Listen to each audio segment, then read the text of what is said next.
insonda deydilar 3 xil do'sti bo'ladi. Bir do'sti uni joni chiqquncha, ikkinchi do'sti qabrga borguncha, uchinchi do'sti qiyomatgacha. Joni chiqquncha bo'ladigan do'sti qaysi do'st deganlarida, joni chiqquncha bo'ladigan do'st uning moli dunyosi. Chunki olamdan o'tganimizdan keyin moli dunyo bizniki emas. Bu endi merosxo'rlarga.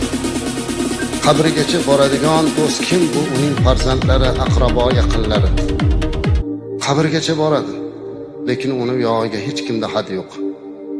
Ming yaxshi ko'rsa ham, jonim fido otam, onam desa ham, oxirgi manzili mana shu qabr, amallar sondig'i.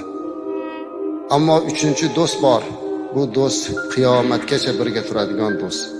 Bu uning qilgan solih amallaridir. Ana shu amal xolis bo'lishligi, Alloh